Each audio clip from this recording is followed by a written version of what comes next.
Assalamualaikum warahmatullahi wabarakatuh. Di sini saya akan menjelaskan materi yaitu tentang desain pembelajaran model Dix and Cray, Gerald and Ellie dan Fordy. Desain pembelajaran model Dix and Cray. Model pembelajaran Dix and Cray merupakan model pembelajaran yang dikembangkan melalui pendekatan sistem terhadap komponen-komponen dasar dari desain sistem pembelajaran yang meliputi analisis, desain, pengembangan, implementasi, dan evaluasi.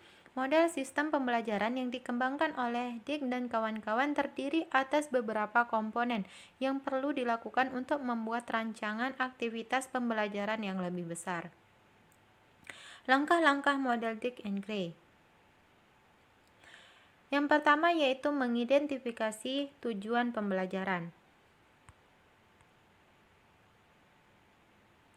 Dalam mengidentifikasi tujuan pembelajaran, hal yang perlu dilakukan dalam kegiatan ini adalah menentukan kemampuan atau kompetensi yang perlu dimiliki oleh siswa setelah menempuh program pembelajaran.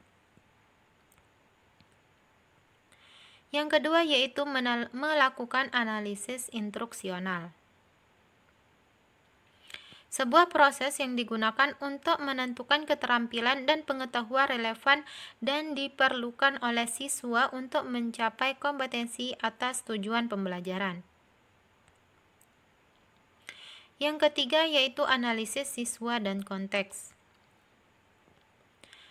Analisis konteks meliputi kondisi-kondisi terkait dengan keterampilan yang dipelajari oleh siswa dan situasi yang terkait dengan tugas yang dihadapi oleh siswa untuk menerapkan keterampilan yang dipelajari. Analisis terhadap karakteristik siswa meliputi kemampuan aktual yang dimiliki oleh siswa, gaya belajar, dan sikap terhadap aktivitas belajar. Yang keempat yaitu merumuskan tujuan pembelajaran khusus. Dalam merumuskan tujuan pembelajaran yang bersifat berspesifik, ada beberapa hal yang perlu mendapatkan perhatian. Yang pertama yaitu menentukan pengetahuan keterampilan yang perlu dimiliki oleh siswa setelah menempuh proses pembelajaran. Yang kedua yaitu kondisi yang diperlukan agar siswa dapat melakukan unjuk kemampuan dari pengetahuan yang telah dipelajari. Yang ketiga yaitu indikator atau kriteria yang dapat digunakan untuk menentukan keberhasilan siswa dalam menempuh proses pembelajaran. Mengembangkan strategi pembelajaran. Strategi pembelajaran yang dapat digunakan dalam mengimplementasikan aktivitas belajar yaitu aktivitas pra-pembelajaran, penyajian materi pembelajaran, dan aktivitas tindak lanjut dari kegiatan pembelajaran. Penentuan strategi pembelajaran tidak lanjut dari kegiatan pembelajaran. Penentuan strategi pembelajaran harus didasarkan pada faktor-faktor berikut. Yang pertama yaitu teori terbaru tentang aktivitas pembelajaran. Yang kedua yaitu penelitian tentang hasil belajar. Yang ketiga yaitu karakteristik media pembelajaran yang akan digunakan untuk menyampaikan materi pembelajaran. Yang keempat, materi atau substansi yang perlu dipelajari oleh siswa. Dan yang terakhir adalah karakteristik siswa yang akan terlibat dalam kegiatan pembelajaran. Kelebihan dan kekurangan model Dix dan Cray.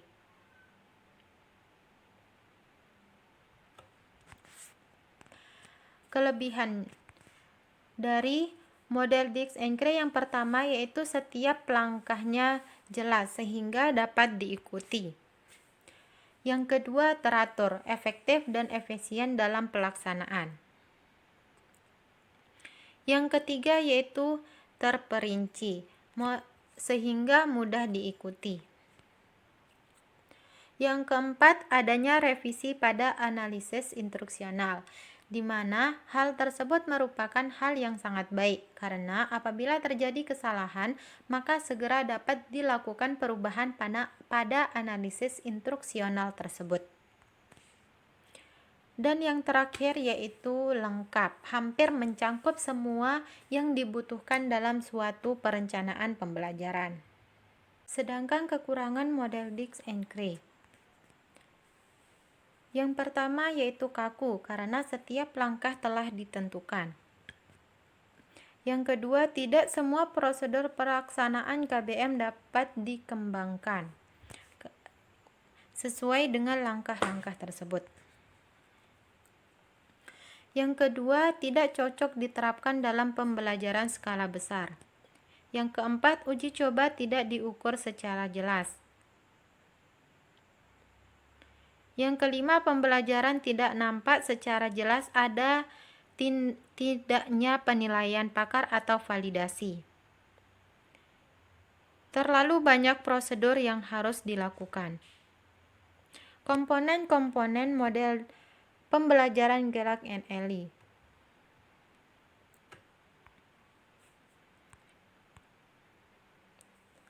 Merumuskan tujuan pembelajaran.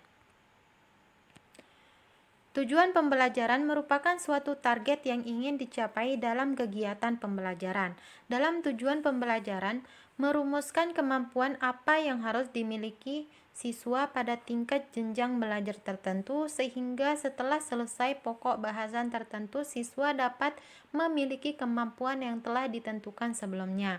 Tujuan harus bersifat jelas atau tidak abstrak dan tidak terlalu luas dan operasional agar mudah diukur dan dinilai. Yang kedua yaitu menentukan isi materi. Bahan atau materi pada dasarnya adalah isi atau konten dari kurikulum, yakni berupa pengalaman belajar dalam bentuk topik atau subtopik dan rinciannya. Isi materi berbeda-beda menurut bidang studi, sekolah, tingkat, dan kelasnya. Yang ketiga yaitu penilaian kemampuan awal siswa. Kemampuan awal siswa ditentukan dengan memberikan tes awal. Pengetahuan tentang kemampuan awal siswa ini penting bagi guru agar dapat memberikan porsi pembelajaran yang tepat, tidak terlalu sukar dan tidak terlalu mudah.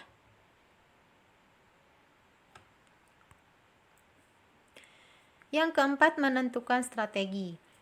Strategi merupakan pendekatan yang dipakai mengajar dalam memanipulasi informasi, memilih sumber-sumber, dan menentukan tugas atau peranan siswa dalam kegiatan belajar mengajar. Pengelompokan belajar. Setelah menentukan strategi, pengajar harus mulai merencanakan bagaimana kelompok belajar akan diatur. Pendekatan yang menghendaki kegiatan belajar secara mandiri dan bebas memerlukan pengorganisasian yang berbeda dengan pendekatan yang memerlukan banyak diskusi dan partisipasi aktif siswa dalam ruang yang kecil atau untuk mendengarkan ceramah dalam ruang yang luas. Pembagian waktu. Memilih strategi dan teknik untuk ukuran kelompok yang berbeda-beda tersebut mau tidak mau akan memaksa pengajar memikirkan penggunaan waktu, yaitu apakah sebagian besar waktunya harus dialokasikan untuk presentasi atau pemberian informasi untuk praktik laboratorium secara individual atau untuk diskusi. Menentukan ruangan. Alokasi ruang ditentukan dengan menjawab apa tujuan belajar dapat dipakai secara lebih efektif dengan belajar yang mandiri dan bebas, berinteraksi antar siswa atau mendengarkan penjelasan dan bertatap muka dengan pengajar.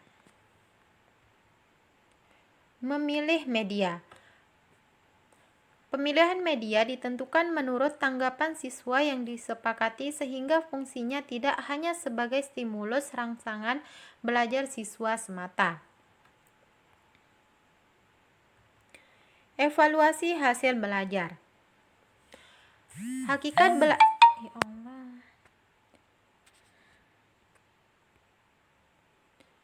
Evaluasi hasil belajar. Evaluasi hasil belajar. Hakikat belajar adalah perubahan tingkah laku belajar pada akhir kegiatan pembelajaran. Semua usaha kegiatan pengembangan instruksional dapat dikatakan berhasil atau tidak setelah tingkah laku akhir belajar tersebut dievaluasi. Dan yang terakhir yaitu menganalisis umpan balik. Analisis umpan balik merupakan tahap terakhir dari pengembangan sistem pembelajaran ini. Data umpan balik yang diperoleh dari evaluasi, tes, observasi, maupun tanggapan-tanggapan tentang usaha-usaha pembelajaran ini menentukan apakah sistem, metode, maupun media yang dipakai dalam kegiatan pembelajaran tersebut sudah sesuai untuk tujuan yang ingin dicapai atau masih perlu disempurnakan.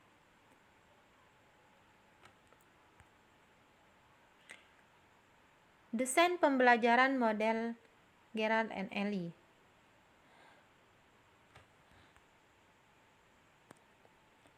Gerard and Ellie mendesain sebuah model pembelajaran yang cocok digunakan untuk segala kalangan, termasuk untuk pendidikan tingkat tinggi, karena di dalamnya terdapat penentuan strategi yang cocok digunakan oleh peserta didik dalam menerima materi yang akan disampaikan. Di samping itu, model Gerard and Ellie menetapkan pemakaian produk teknologi pendidikan sebagai media dalam penyampaian materi. Kelebihan dan kekurangan model Gerard and Ellie. Kelebihan model Gerard and Ellie yaitu yang diadakannya pretest atau tes awal. Yang kedua, teliti. Sedangkan kekurangannya yaitu tidak adanya tahapan pengenalan. Desain pembelajaran model 4D. Model 4D ini sudah mulai mereka kembangkan sejak awal tahun 1970-an. Sebenarnya model ini merupakan pengembangan dari langkah-langkah umum yang sudah biasa dilakukan oleh para pengembang di eranya, yaitu analisis, desain, dan evaluasi. Model 4D ini kemudian disusun berdasarkan pada model tersebut dengan mempertimbangkan pengalaman aktual mereka di lapangan dalam merancang, mengembangkan, mengevaluasi, dan menyebarkan materi pelatihan untuk guru dalam pendidik luar biasa, anak berkebutuhan khusus. Langkah-langkah model 4D. Yang pertama yaitu pendefinisian. Tahap ini sering dinamakan analisis kebutuhan, menganalisis 5 kegiatan yang dilakukan pada tahap define, yaitu yang pertama, front-end analysis, mendiagnosis awal untuk meningkatkan efisiensi dan efektivitas pembelajaran. Yang kedua yaitu learn analysis, mempelajari karakteristik peserta didik, misalnya kemampuan, motivasi belajar, latar belakang pengalaman. Yang ketiga yaitu task analysis, analisis tugas-tugas pokok yang harus dikuasai peserta didik agar peserta didik dapat mencapai kompetensi minimal. Konsep analisis, menganalisis konsep yang akan diajarkan, menyusun langkah-langkah yang akan dilakukan secara rasional. Spesifik instruksional objektif, menulis tujuan pembelajaran, perubahan perilaku yang diharapkan setelah belajar dengan kata kerja operasional. Yang kedua yaitu perancangan. Dia Garajan membagi tahap desain dalam 4 kegiatan. Yang pertama, refine text. Yang kedua, media selection.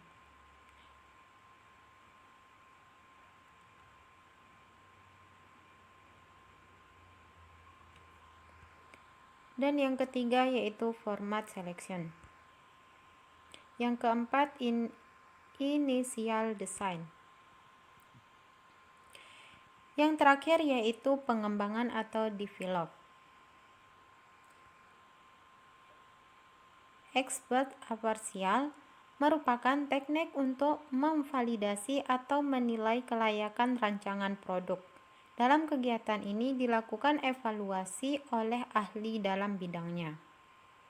Yang kedua yaitu development testing, merupakan kegiatan uji coba merancang produk pada sasaran subjek yang sesungguhnya. Terima kasih sudah menyaksikan video kami. Wassalamualaikum warahmatullahi wabarakatuh.